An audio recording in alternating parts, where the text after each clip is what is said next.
Yes, आज की class आपकी एक रिवीजन क्लास के रूप में हम कर रहे हैं, ठीक है। क्योंकि अभी साल के मिड में हम जून में हैं, तो ऑलमोस्ट 6 मंथ का डाटा इकट्ठा हो गया है, ठीक है। तो आज की क्लास में हम फॉलो अप करेंगे करंट अफेयर की मेजर अपडेट्स को, जिससे आपको जो मैगजीन मिली है, करंट अफेयर की बुक मिली है पढ़ने के लिए, बैंकिंग अवेयरनेस के अलावा आपको करंट अफेयर की बुक और मैगजीन भी आपको मिला है, तो वो सब भी आपको पढ़ना इजी हो जाएगा जब उसका कुछ मैटर यहाँ डिस्कस हो जाएगा, ठीक है। तो सबसे पहले तो इम्पोर्टेंट पोजीशन होल्डर्स, तो हम देख रहे हैं जो कॉन्स्टिट्यूशनल पोस्ट हैं, जैसे प्रेसिडेंट ऑफ इंडिया और प्राइम मिनिस्टर। तो प्रेसिडेंट ऑफ इंडिया कौन है? द्रौपदी मुर्मू, ठीक है। सिमिलरली हम देख रहे हैं वाइस प्रेसिडेंट कौन है? सीपी राधाकृष्णन, ठीक है। वाइस प्रेसिडेंट साहब हैं सीपी राधाकृष्णन, प्रेसिडेंट साहब हैं द्रौपदी मुर्मू जी, ठीक है, प्रेसिडेंट जी हैं, ठीक है। फिर प्राइम मिनिस्टर हम देख रहे हैं नरेंद्र मोदी, जो अभी हम देख रहे हैं 12 ईयर से ज़्यादा या लॉन्गेस्ट सर्विंग पीएम भी बन चुके हैं, ठीक है। इसके अलावा कुछ एक मेजर पोस्ट और सीजेआई, देश में मुख्य न्यायाधीश कौन? तो इस पॉइंट पे हम देख रहे हैं जस्टिस सूर्यकांत, ठीक है, जस्टिस सूर्यकांत शर्मा, ठीक है, जो कि हम देख रहे हैं कि अपने हरियाणा या हरियाणवी ओरिजिन से पहले सीजेआई हैं, ठीक है। नेक्स्ट कैग, कैग की पोस्ट किस लिए होती है? इस सब पॉइंट को पैरेलली एक बार के लिए देखते चलो, ठीक है। अब जैसे हम जुडिशरी की बात कर रहे हैं, तो इसमें हम किसकी डिस्कशन कर रहे हैं, ठीक है, सीजीआई कॉन्टेक्स्ट में हमने पढ़ा। भाई अगर हमने ये गवर्नमेंट अकाउंट्स की बात करनी है, भाई सरकारी खातों कौन ऑडिट करेगा, तो उसमें किसका नाम आता है? CAG, comptroller and auditor general, ठीक है। तो उसमें नेम आता है कैग, ठीक है। तो इस पॉइंट को भी एक बार के लिए समझते चलो।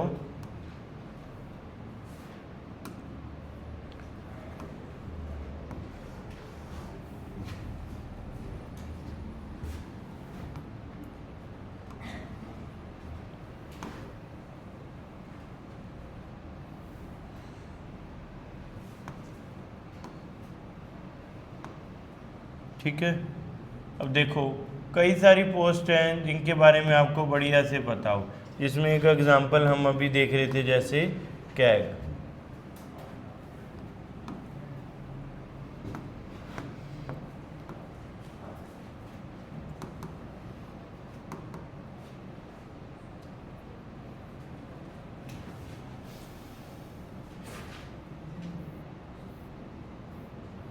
ठीक है। तो ये पॉइंट देखते चलो।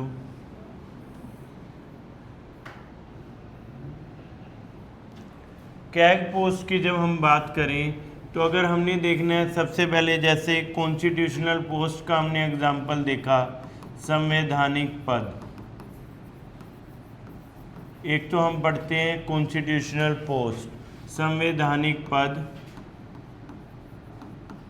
यानी जिन पोस्ट के बारे में कॉन्स्टिट्यूशन में एक डेडिकेटेड आर्टिकल है, तो उसको क्या बोल देंगे? Constitutional post.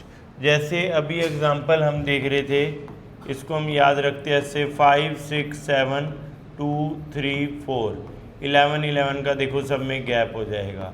ये आर्टिकल 153 और 164, ये तो हो जाएगा स्टेट के लेवल पे, ठीक है, और ये हम देख रहे हैं सेंटर के लेवल पे। तो आर्टिकल 52 में हम देख रहे हैं प्रेसिडेंट ऑफ इंडिया, देश के राष्ट्रपति, 63 में वाइस प्रेसिडेंट और 74 पे प्राइम मिनिस्टर। ऐसे ही स्टेट में आर्टिकल 153 में गवर्नर और 164 में सीएम, चीफ मिनिस्टर, ठीक है। जैसे वहाँ प्रेसिडेंट पहले हैं, फिर क्या है? पीएम। यहाँ भी आप देखो गवर्नर पहले हैं, फिर क्या है? सीएम, ठीक है। क्लियर है point? All of these are constitutional post, ये सभी पद संवैधानिक पद हैं, ठीक है, क्योंकि कॉन्स्टिट्यूशन में देखो इनके लिए डेडिकेटेड आर्टिकल है, ठीक है। तो पहला पॉइंट सबको क्लियर हो रहा है, प्रेसिडेंट, वाइस प्रेसिडेंट, ठीक है, प्रेसिडेंट, वाइस प्रेसिडेंट, पीएम, ये सारे हम देख रहे हैं कॉन्स्टिट्यूशनल पोस्ट। ठीक है। अब इसके बाद देखो फिर एक अपडेट गिवन है जैसे CGI। अब CGI का पॉइंट जब हम देखें तो इस पे एक बेसिक पॉइंट आपको बताऊं, जैसे इस चीज़ को भी फॉलो अप करते चलते हैं। ये लिख लिया सबने, ठीक है। फिर जैसे हम CGI को पढ़ रहे हैं तो CGI को पढ़ने के लिए आपको गवर्नमेंट का स्ट्रक्चर क्लियर हो। गवर्नमेंट के स्ट्रक्चर में हम देखते थे एक तो गवर्नमेंट के 3 ऑर्गन्स हैं और गवर्नमेंट 3 टीयर पे है। 3 टीयर यानी centre, state and local government, ठीक है। केंद्र सरकार, राज्य सरकार और स्थानीय सरकार, ठीक है। 3 ऑर्गन यानी इसको हम कहते हैं लेजिस्लेटिव विधायिका, एग्जीक्यूटिव कार्यपालिका और जुडिशरी न्यायपालिका, ठीक है। लेजिस्लेटिव का काम क्या है? कानून बनाना, टू मेक लॉ। एग्जीक्यूटिव का काम एग्जीक्यूट करना लॉ को, और जुडिशरी का काम जज करना लॉ को, कि कॉन्स्टिट्यूशन के अकॉर्डिंग कानून बना है कि नहीं बना है, कॉन्स्टिट्यूशन की लाइट में बना है कि नहीं बना है, ठीक है। तो एक चेक एंड बैलेंस का कंसेप्ट भी है, तो हर चीज़ के लिए हमें पता हो।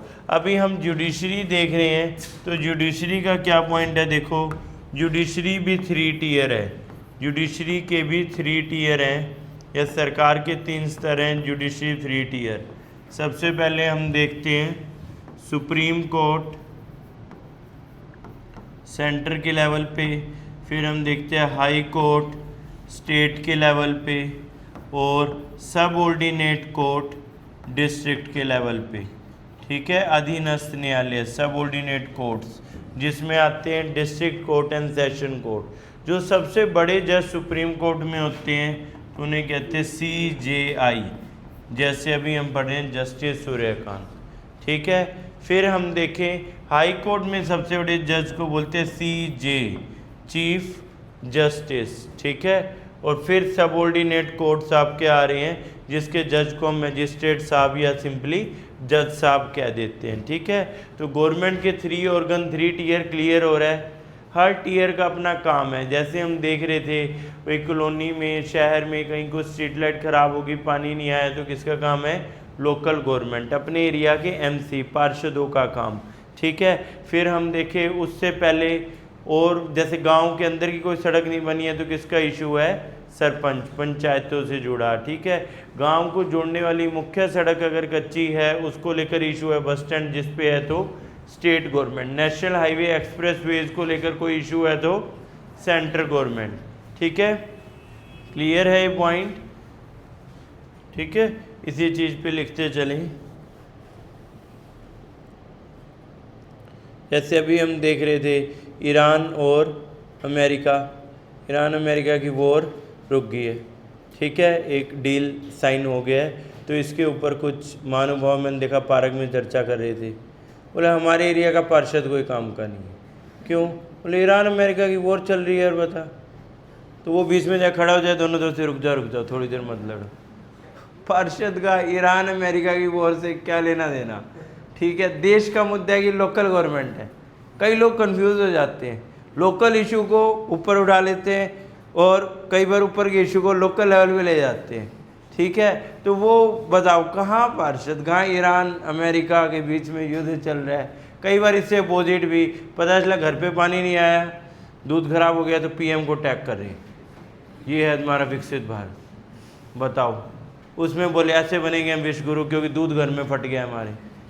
तो अच्छी जगह से ले लो दूध, टाइम पे उबाल लिया करो, थोड़ा समझदारी से काम लो, ठीक है। उसमें PM की क्या गलती, वहाँ PM को टैग करके बैठे हैं। और जब ईरान अमेरिका हो रहे हो पार्षद के पीछे पड़ रहे हैं, बोले कोई काम का नहीं है पार्षद। हमने सोचा कोई मुद्दा होगा, हम देखा तो ये क्या चर्चा चल रही है, चलो वही चलो ठीक है। तो पता हो कौन सा मुद्दा किस स्तर पे उठाना है। सेंटर, स्टेट, लोकल गवर्नमेंट, 3 स्तर हैं, अपने अपने स्तर पे हर कोई काम करेंगे ना, ठीक है। आप पुलिस को ये नहीं कह सकते कि तुम कानून अच्छे नहीं बना रहे हो। पुलिस का काम कानून व्यवस्था को संभालना है कि कानून बनाना है।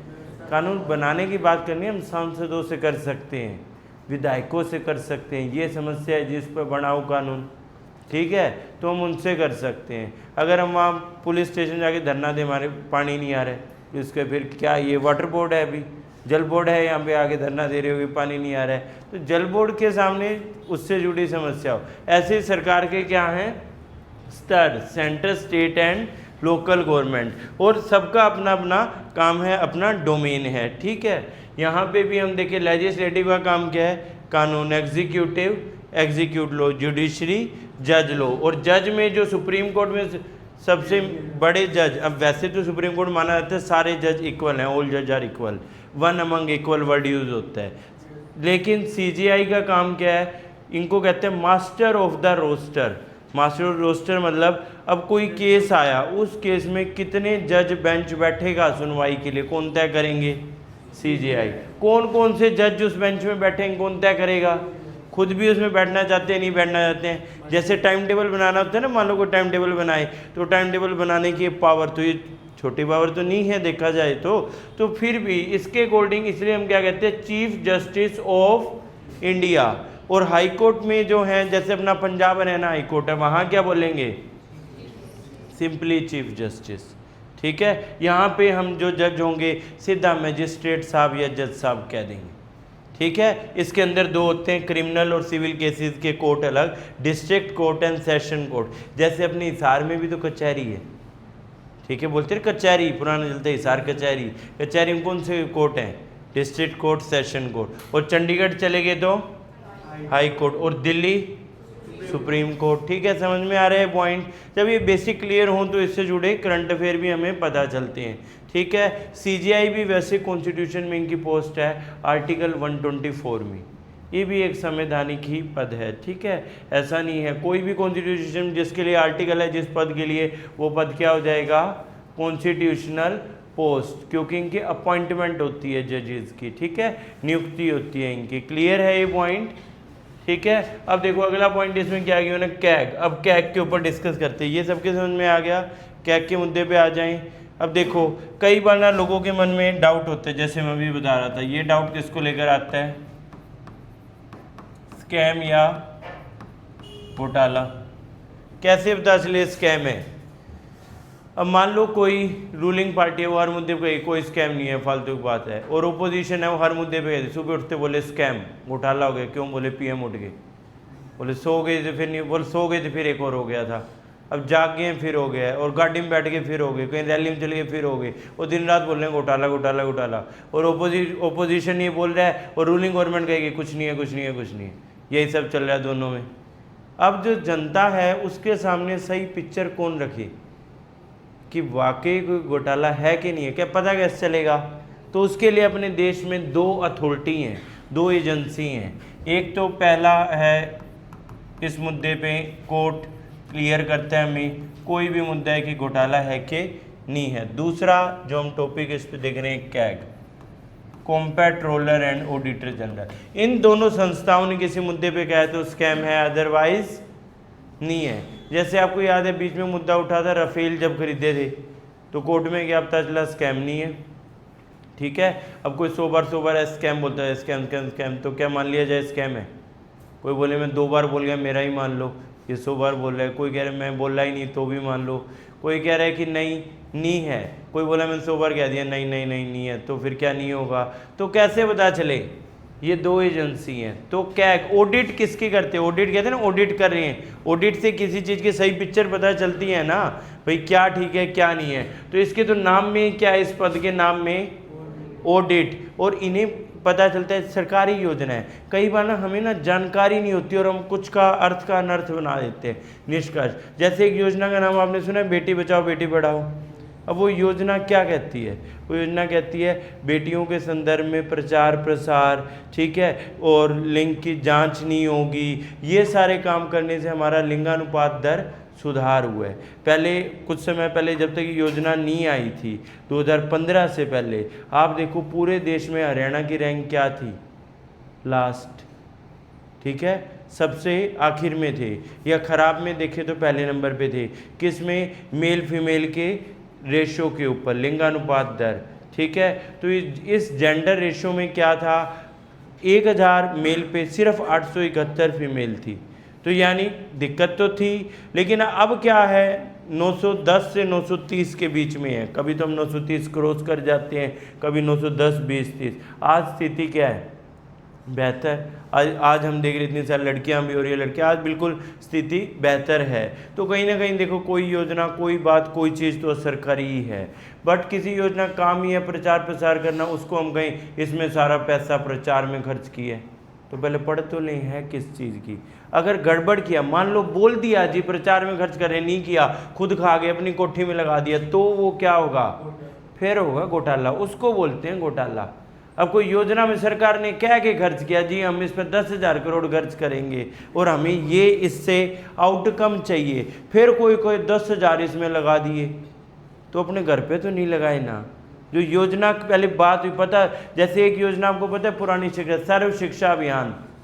अब कई लोग सोशल मीडिया पे उसकी लैग पुलिंग वो करते, जो नहीं पढ़ते लिखते हैं, वो सोचते हैं हम शायद गलती से हमने 8वीं 10वीं कर ली है तो अगले आइंस्टीन के दादा हम ही हो गए हैं, तो हमारे से ये सारी दुनिया सीख ले तो बेहतर। तो वो उस पर सर्व शिक्षा अभियान के ऊपर क्या करते हैं, वो क्वेश्चन करेंगे पूरे देश में कितना बड़ा अपना देश है, दुनिया की सबसे बड़ा आबादी वाला देश भारत, क्या कोई भी समस्या ऐसी है जो हम सोचने लगें कि समाधान ना हो पाए? फिर भी इतने बड़े देश में कहीं इक्का दुक्का एक्सेप्शन आपको मिल जाएंगी। तो मान लो अपने यहाँ कोई क्षेत्र में एक सबसे पुराना स्कूल है, उसकी छत गड़बड़, वहाँ जाके फ़ोटो खिंचाएंगे, ये है 25 साल के बाद का सर्व शिक्षा अभियान।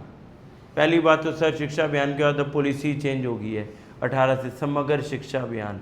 फिर कोई ये है शिक्षा का अधिकार, ठीक है, शिक्षा के अधिकार में क्या था? बच्चों को पढ़ने। सर्व शिक्षा अभियान में क्या था? बच्चे स्कूल तक आए।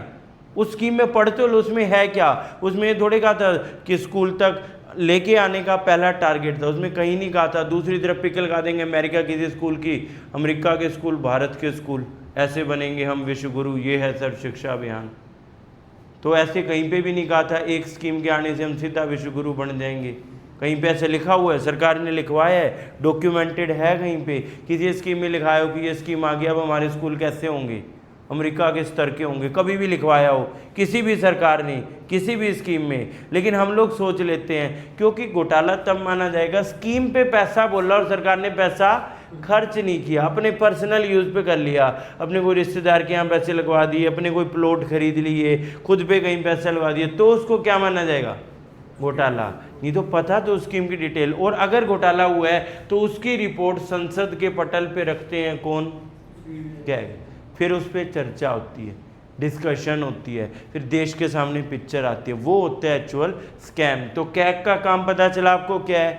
ऐसे ही हम एक पोस्ट और देखते हैं, अपने देश में कई सारी कॉन्स्टिट्यूशनल बॉडीज़ हैं, संवैधानिक संस्थाएं। अभी तक हमने क्या लिखे थे? संवैधानिक पद। अब हम क्या देख रहे हैं? कॉन्स्टिट्यूशनल बॉडीज, संवैधानिक संस्थाएं। संवैधानिक संस्थाएं देखो क्या कहती हैं, कॉन्स्टिट्यूशनल बॉडीज़ क्या कह रही हैं। कॉन्स्टिट्यूशनल बॉडीज़ को जब हम फॉलो अप करें तो कई सारी बॉडी हैं, जैसे मैं आर्टिकल लिख दूं इस पे, आर्टिकल 280, आर्टिकल 315 से 323, आर्टिकल 324, 338, 338A, 338B। ये आर्टिकल तब याद रखना अगर बैंक के अलावा कोई पेपर देना है तो, नहीं तो ये आर्टिकल याद ना रखना, बस सिंपल समझ लो बता क्या रहा हूँ। अगर बैंक के अलावा रेलवे, एसएससी सारे पेपर देने हैं तो आर्टिकल बिल्कुल याद रखना। अगर सिर्फ बैंक इंश्योरेंस के पेपर देने हैं तो आर्टिकल को आप इग्नोर कर सकते हो, बस ये बता के आर्टिकल लिखा, नंबर को इग्नोर कर सकते हो।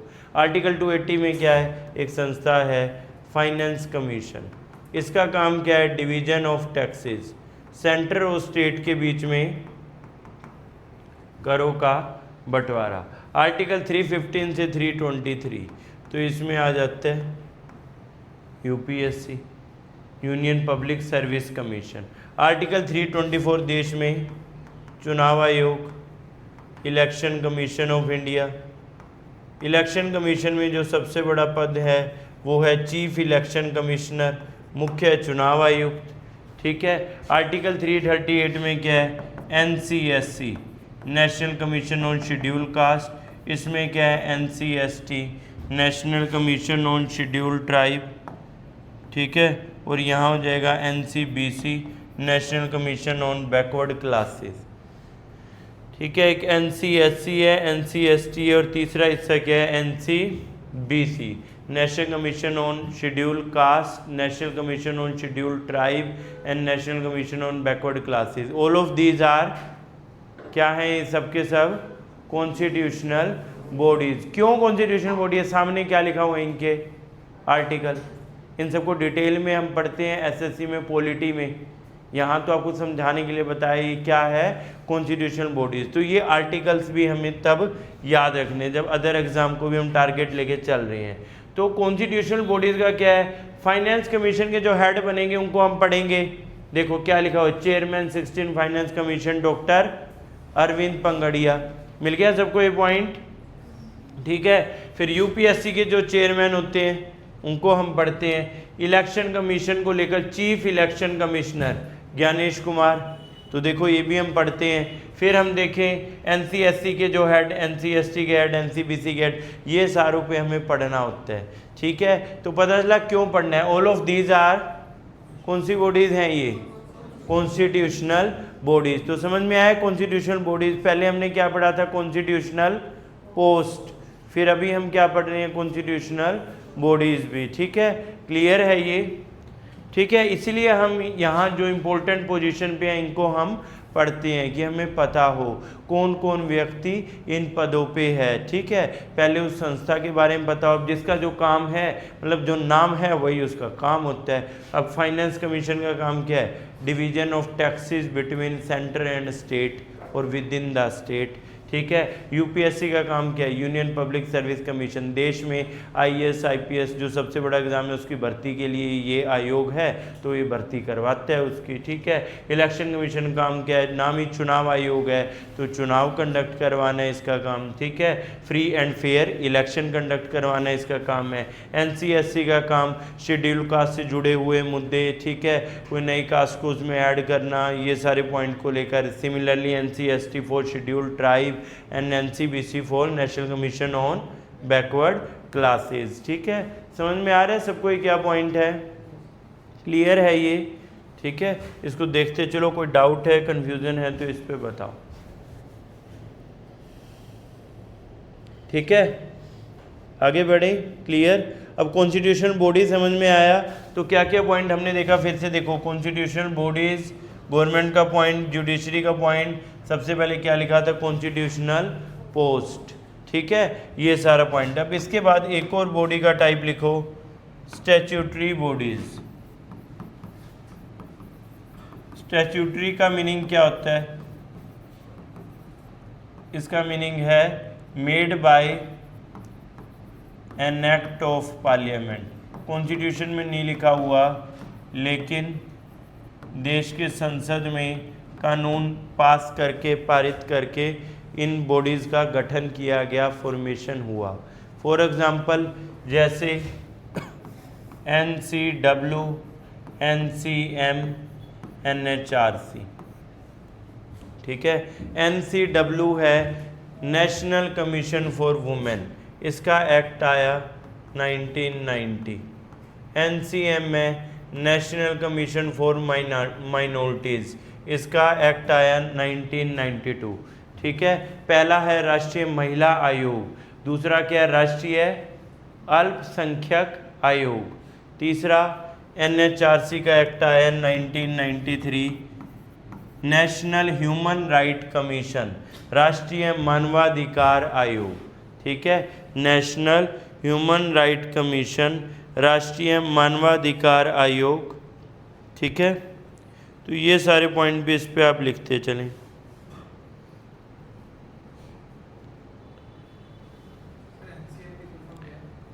यस, NCM है नेशनल कमीशन फॉर माइनॉरिटीज, ठीक है, राष्ट्रीय अल्पसंख्यक आयोग, ठीक है। NCW क्या है, national commission for women, NCW है नेशनल कमीशन फॉर वुमेन।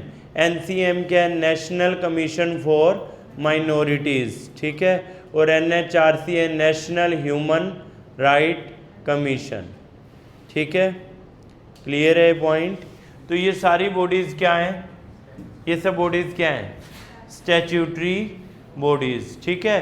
तो इनके पदों पे भी जो व्यक्ति होते हैं हम उन्हें भी पढ़ते हैं, कई बार हम शीट में पढ़ेंगे NCW के चेयरपर्सन, NCM के चेयरपर्सन, NHRC में तो कोई जज होते हैं, सुप्रीम कोर्ट के कोई फॉर्मर जज होते हैं ना, उन्हीं को बताते हैं। राष्ट्रीय मानवाधिकार आयोग का अध्यक्ष उन्हीं को बना देते हैं, कोई भी फॉर्मर जज को, ठीक है।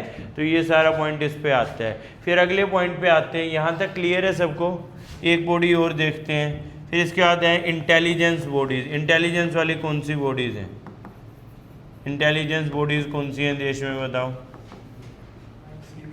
तो इसमें दो आएंगी, एक तो हम देखते हैं IB और दूसरी रो, ठीक है। एक तो हम देखते हैं IB, intelligence bureau, intelligence bureau, और दूसरा पॉइंट आता है रो, ठीक है, research and analysis wing, research and analysis wing. इसको ऐसे समझो, भारत के बाहर से कोई खतरा है तो इसकी जानकारी रो देता है, भारत के अंदर बैठा कोई साजिश कर रहा है, आंतरिक कोई खतरा है तो उसकी जानकारी इंटेलिजेंस बॉडी IB। अब इंटेलिजेंस ब्यूरो जो है इसका गठन अंग्रेजों के दौर में हुआ था, तो इसमें जैसे कोई जाता है तो उसको SSC का एग्ज़ाम देना है, या IB का अलग से भी एग्ज़ाम होता है, ठीक है। क्लियर है ये? बट पॉइंट ये होता है जिसका इसमें होता है उसको बताना नहीं होता, कहीं गा दो सारी दुनिया के सामने हमारा इसमें हो गया है इंटेलिजेंस ब्यूरो में, पता चल गया, कहीं पोस्ट कर दी, कहीं गा दिया तो निकाल देंगे, अब घर बैठो। जो इसमें काम करते हैं उसको बताते हैं तुमने आम जनता में, अपने परिवार में, लोगों में क्या बोलना है, कौन सा डिपार्टमेंट बोलना है, कुछ सिखा देंगे, वो बोलना है, तुमने बताना नहीं है। इंटेलिजेंस वालों को ऐसा होता है किसी को बताना ही नहीं कि वो इंटेलिजेंस में, बता दिया तो फिर वो गोपनीय क्या रह गया, क्या इंटेलिजेंस करेगा, सबको बताओ भाई इंटेलिजेंस वाला है, कुछ पूछने आया हुआ, ठीक है। तो आम जन की तरह ही रहना है, ठीक है। क्लियर है पॉइंट? नहीं तो तुमने ये सब देखा होगा, एक वेब सीरीज ये थी ना मनोज वाजपेयी की, कौन सी, अमेजोन प्राइम पे आए थे 1-2 एडिशन, क्या नेम था? हाँ फैमिली मैन, उस टाइप की, ठीक है। फैमिली मैन किसने देखी हो तो वो दो कितने 3 सीज़न आ गए हैं क्या? दो तो आगे, पहले तीसरा अब आया था, है ना, 3 सीज़न उसके। फैमिली मैन उसी तरीके की, ठीक है। क्लियर है? ये आगे बढ़े, ठीक है। इंटेलिजेंस बॉडीज़ हमने देखा। अब इसके बाद आते हैं नेक्स्ट, इसके बाद अगला पॉइंट हम देखते हैं इन्वेस्टिगेशन एजेंसीज। इन्वेस्टिगेशन एजेंसीज, अपने देश में कई सारी इन्वेस्टिगेशन एजेंसीज हैं, तो वहाँ भी कौन मुख्य पदों पे हमें पता हो। जैसे कोई ऐसा केस, मिस्ट्री केस जो सोल्व ना आ रहा हो, तो वो केस किसको जाता है? CBI, central bureau of investigation को जाता है। कोई मिस्ट्री केस मान लो पता ही नहीं चल रहा इसमें हुआ क्या, मुद्दा क्या था, क्या रहा, ठीक है, कोई भी ऐसा मिस्ट्री केस, तो किसको ट्रांसफ़र कर देते हैं वो? CBI। CBI Delhi police special establishment act से इसको पावर मिलती है। DPSC एक एक्ट है, Delhi police special establishment act, उससे इसको पावर मिलता है। तो CBI वाला पॉइंट सबको क्लियर हो, ठीक है। फिर इसके बाद हम देखते हैं एक और एजेंसी है NIA। जब मुंबई का हमला हुआ तो फिर ये एजेंसी की भी पॉइंट हमें समझ में आया, नेशनल इन्वेस्टिगेशन एजेंसी, ठीक है। जब देश में आतंकवादी हमले ज़्यादा जिस दौर में हो रहे थे तो हमें इसकी नीड समझ में आई, क्योंकि जब कोई आतंकवादी हमला होता है एकाएक नहीं हो जाता, ठीक है। कुछ लोग उसकी मदद करते हैं, कुछ लोग उसको साइट पे छोड़ के आते हैं, कुछ उसको घर में रखते हैं, कुछ भागने में मदद करते हैं, कुछ स्लीपिंग सेल, एक वर्ड होता है स्लीपर सेल, तो वो एक्टिव होता है, पता चला कोई दुकान कर रहा है, कोई जॉब कर रहा है, कुछ कर रहा है, पता ही नहीं वो टेररिस्ट है, और जब हमला हुआ अगले दिन से वो भी गायब, मतलब उसकी मिली भगत थी उससे। ये अकेला एक टेररिस्ट में क्या हिम्मत है बताओ, दूसरे देश से आके हमला कर जाए। सोच के देखो, अपने ही देश में कुछ गद्दार होते हैं जो कुछ पैसे के लिए या कुछ अन्य कारणों से गद्दारी कर लेते हैं, तो ऐसे लोगों को आइडेंटिफाई करके अरेस्ट करना और फिर उन्हें भी, उनके ऊपर भी अब तो टेररिस्ट का एक्ट लगता है, आजकल होता है UAPA, उनके ऊपर भी फिर लगता है कि टेरर सिर्फ वही नहीं है जिसने वो टेरर एक्टिविटी की है, जिसने उसकी हेल्प की, चाहे बाय फाइनेंस की हो, चाहे असिस्टेंस दी हो, वो भी उतना ही दोषी माना जाता है। तो ये सब चीज़ के लिए कार्रवाई जब होती है तो कौन पकड़ रहा है, किसकी team, NIA, national investigation agency. ठीक है, क्लियर है ये पॉइंट। तो ये दोनों क्या है, इन्वेस्टिगेशन एजेंसी, बट काम थोड़ा सा अलग है। ये किसके लिए काम करते हैं, टेरर और इसको पकड़ने के लिए, इंटरनल जो डिस्टरबेंस क्रिएट हो रहा है, और CBI जो मिस्ट्री केसेस, अनसोल्ड केसेस है। ठीक है, तो ये सारी बॉडी समझ में आ रही है, क्या क्या बॉडी है, कैसे वर्क। अब इस शीट को हम देखते चलते हैं। तो अटॉर्नी जनरल, एक पद और हम देखें, एक अटॉर्नी जनरल होता है, एक सोलिसिटर जनरल होता है। ठीक है, एक पद और हम इसके ऊपर पढ़ते हैं। अटॉर्नी जनरल ऑफ इंडिया भी कौन है, R वेंकट रमनी। अब सरकार को मान लो गवर्नमेंट को लीगल इश्यूज पे कुछ हेल्प चाहिए, तो गवर्नमेंट के लिए लीगल एडवाइज़र कौन होते हैं। ठीक है, तो यहाँ पे क्या नेम आता है, अटॉर्नी जनरल।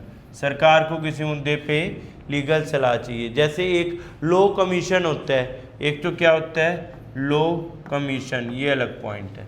लॉ कमीशन क्या, ये रिकमेंड करता है भाई किन किन कानूनों में बदलाव की दरकार है, ये सब पॉइंट। लेकिन अटॉर्नी जनरल क्या है, सरकार के कानूनी सलाहकार। ये एक बड़े वकील होते हैं जिनमें कानून की बहुत समझ हो, तो वो होता है अटॉर्नी जनरल, AG कहते हैं। ये दो पद होते हैं, देखो एक तो पद क्या होता है, ऐसे याद करते हैं इसको, तो AG, एक क्या है CAG। एक का काम है लोगों के, जनता के पैसे बचाना, पब्लिक पर्स के गार्डियन, इनको कहते हैं गार्डियन ऑफ पब्लिक पर्स, क्योंकि घोटाले से ये अवगत करा रहे हैं, तो ये क्या कर रहे हैं, आम जनता का पैसा बचा रहे हैं। और इनका काम क्या है जी, एडवाइज़र टू गवर्नमेंट। ठीक है, ये है लीगल एडवाइज़र टू गवर्नमेंट, ये सबसे बड़े लॉ ऑफिसर होते हैं। ठीक है, ये हैं law officer, major law officer. ठीक है, अब सरकार ने मान लो एक योजना बनाई, जैसे एक योजना है, हम देखें कि सरकार चाह रही है लड़कियों के लिए मैरिज एज 18 से बढ़ाकर कितनी कर दी जाए, 21। अब सरकार ने योजना रखी, ये सलाह देगा लॉ कमीशन और लॉ ऑफिसर, कैसे कर सकते हो, बोले जी शारदा एक्ट में बदलाव कर दो, हिंदू मैरिज एक्ट में कर दो, all India Muslim personal law board के एक्ट में कर दो, स्पेशल मैरिज एक्ट में कर दो। भारत के वो सारे कानून जिससे शादी का प्रावधान है, लड़कियों की मिनिमम एज है, उनको सबको क्या करना पड़ेगा, अमेंड कर दिया, तो सबके लिए फिर एज क्या हो जाएगी, इक्वल हो जाएगी। तो सरकार तो एक विचार रख रही है, एक नेता ने विचार रखा, PM ने रखा, कि विधायक ने, MP सब ने मिलकर फैसला किया, लेकिन वो होगा कैसे, कानूनी रूप से कैसे होगा, कौन सलाह देते हैं, क्या क्या कानून के इसमें इशू आ सकते हैं, कौन से कानून में संशोधन करना पड़ेगा, तो कौन सा ऑफिसर है उसके लिए, अटॉर्नी जनरल। और ऑब्वियसली इसमें किसको बनाएंगे, जिसको कानून की बहुत बड़ी समझ होगी, कोई बड़े वकील, ये सब। ठीक है, नेक्स्ट अगला क्या हमने पढ़ा, चेयरमैन 16 फाइनेंस कमीशन। ठीक है, डॉक्टर अरविंद पंगड़िया। चेयरमैन राज्यसभा, राज्यसभा के चेयरमैन होते हैं जो देश में वाइस प्रेसिडेंट होते हैं, तो वाइस प्रेसिडेंट कौन है, MB CP राधाकृष्णन। देश के पहले वाइस प्रेसिडेंट कौन थे, S राधाकृष्णन, सर्वपल्ली राधाकृष्णन, जिनके नाम से मनाते हैं नेशनल टीचर्स डे, राष्ट्रीय शिक्षक दिवस, पेशे से वो शिक्षक थे। अब राधा कृष्णन से याद रख लो, पहले भी राधा कृष्णन और मौजूदा भी राधा कृष्णन, आगे यहाँ पे CP लगा हुआ है, वहाँ S लगा हुआ था आगे। ठीक है, क्लियर है पॉइंट। नेक्स्ट फिर अगला, स्पीकर ऑफ लोकसभा। देखो राज्यसभा को कौन संभालते हैं, जैसे स्कूल में आपसे पढ़ते हो, स्कूल में एक होते थे ना क्लास मॉनिटर, जैसे टीचर के मॉनिटर आगे आगे, मैं भी क्लास में कई बार ऐसे मॉनिटर चुना गया था, तो यार मॉनिटर जो बच्चे बोलते थे ना बोर्ड पे नाम लिख देता, हिंदी में बोलते हो, अभी लिखते हो मामले में। ठीक है, अभी मैडम को बताऊंगा। ठीक है, लास्ट में क्या, फिर बाद में, शुरू में तो ऐसे बन जाते, बाद में 11th में बना था, आखिरी बार 11th में बना था, 12th में तो नॉन टेंडिंग, तब तो कोई खुद स्कूल नहीं जा रहे थे, कैसे बने। ठीक है, 11th क्योंकि 12th में घर बैठ के वो कर रहे थे, तो 11th तक क्लास मॉनिटर बना, क्लास में वोटिंग हुई कौन बनेगा, चुनाव हो रहे थे, मैं भी खड़ा हो गया, एक दो और आराम से बढ़िया सबको बना लिया, ऐसे बनाना है। ठीक है, ये चीज़ों पे काम होगा, ऐसे करके मॉनिटर का काम क्या है, जैसे टीचर गया क्लास को क्या करना है, मैनेज, यही काम होता है। ऐसे ही अपने क्या, राज्यसभा को मैनेज करना है तो चेयरमैन साहब। ठीक है, एक वर्ड यूज होता है पॉलिटी में, प्रिजाइडिंग ऑफिसर। मान लो तुम्हें दोनों शब्द याद करने में मुश्किल है, तो एक वर्ड होता है प्रिजाइडिंग ऑफिसर, मतलब कौन उस हाउस की अध्यक्षता करेगा, उस सदन की अध्यक्षता कौन करेगा। तो सदन कितने हैं अपने यहाँ, 2 सदन है पार्लियामेंट में, लोकसभा और राज्यसभा। तो राज्यसभा में क्या बोलते हैं प्रिजाइडिंग ऑफिसर को, चेयरमैन, ठीक है। और चेयरमैन कौन होते हैं जो देश में, वाइस प्रेसिडेंट। तो प्रिजाइडिंग ऑफिसर राज्यसभा में होते हैं चेयरमैन और लोकसभा में स्पीकर। अब लोकसभा के स्पीकर क्या, जो सरकार आती है, सरकार का ही एक सांसद अपनी सदस्यता छोड़ के और उनको शपथ दिलवा देते हैं किसकी, स्पीकर की। अब उनका काम क्या है, लोकसभा को मैनेज करना। जैसे राज्यसभा चेयरमैन का काम भी क्या है, मैंने कोई मुद्दे की बात करे तो ठीक, किसी ने क्वेश्चन पूछा वो ठीक, सारी चीज़। लेकिन कोई आके हुड़दंगबाजी करे, कागज ऐसे हवा में उड़ाने लगे, फिर लोकसभा राज्यसभा कहते एक तो उठा के इसको बाहर गिराओ, गिरनी मतलब आराम से जाके इसको रखाओ बाहर, ठीक है। दूसरा क्या है, अगर ऐसे ज़्यादा हो गए 10-20 सारे ही ऐसे हो गए तो फिर बोले आज की कार्रवाई कुछ समय के लिए बाधित हो रही है तो फिर भंग की जाती है, ठीक है। दोबारा बैठेंगे तो तुम्हारा मूड ठीक हो जाएगा, अभी तुम्हारा मूड खराब है, कुछ शोर मचाए जा रहे हो। कई बार होता है ना, कहते हैं ना समय बहुत बड़ा क्यों बाधित करते हैं, समय जो होता है ना बहुत बड़ा फैक्टर होता है। मान लो आज में गुस्सा आ रहा है, तुम किसी लड़ाई करने जा रहे हो, उसने कहते हैं मेरा मन नहीं है, मैं अभी नहीं लड़ता, आ जाइए 1 घंटे के बाद। 1 घंटे के बाद पता चला तुम्हारा ही मन नहीं है लड़ने का, तुम बोलो अरे यार अब तो मन ही नहीं है, अब क्या लड़ना, छोड़ आज से नहीं लड़ती, ठीक है।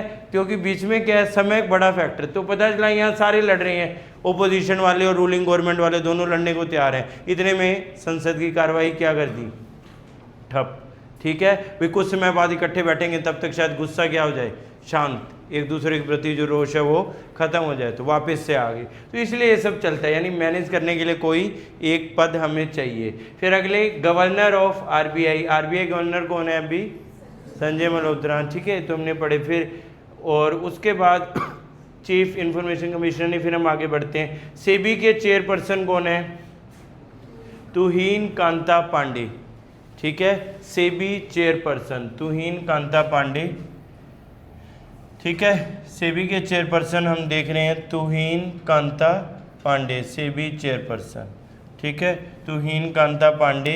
नीति आयोग के सीईओ निधि चिवर, नई बनी है नीति आयोग की सीईओ निधि चिवर, ठीक है, नीति आयोग सीईओ, ठीक है। पहले सेबी के चेयरपर्सन आपने देखे, दूसरा पॉइंट हम क्या देख रहे हैं, नीति आयोग सीईओ। नीति आयोग क्या है, नीति आयोग के बारे में हम देखें। नीति आयोग है गवर्नमेंट का थिंक टैंक ऑफ गवर्नमेंट। जैसे पिछली सरकार में होता था एक पद प्लानिंग कमीशन, प्लानिंग आयोग, लेकिन उसमें कुछ कमियां पाई गई तो सरकार ने रीस्ट्रक्चर करके एक नई बॉडी बना दी।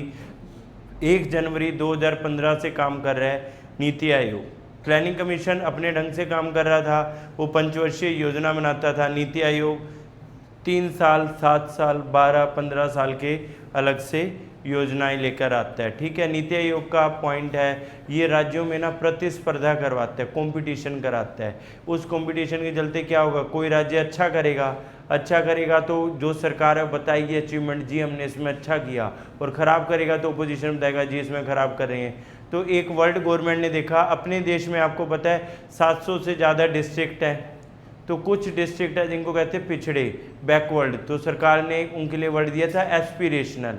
तो 112 डिस्ट्रिक्ट ऐसे हैं एस्पिरेशनल। अब उनकी रैंकिंग होती है, उनमें काम होता है, तो कोई डिस्ट्रिक्ट टॉप भी करेगा और सारों में काम होगा तो ओवरऑल कंट्री में काम हो रहा है। तो उसके पीछे की सोच ये थी। एक वाटर मैनेजमेंट का इंडेक्स आता है, पानी जल का संचालन कौन बढ़िया कर रहा है, कंपोजिट वाटर मैनेजमेंट इंडेक्स, ठीक है। ऐसे ही कुछ इंडेक्स हो रहे हैं। एक हम देखते हैं sustainable development goal index environment के लिए, एक स्कूली शिक्षा के लिए स्कूल एजुकेशन क्वालिटी इंडेक्स, ठीक है। तो कितने पॉइंट के ऊपर हम यहाँ डिस्कस कर रहे हैं, ठीक है। तो समझ में आ रहा है क्या अपडेट है, कैसे है, क्लियर है ये।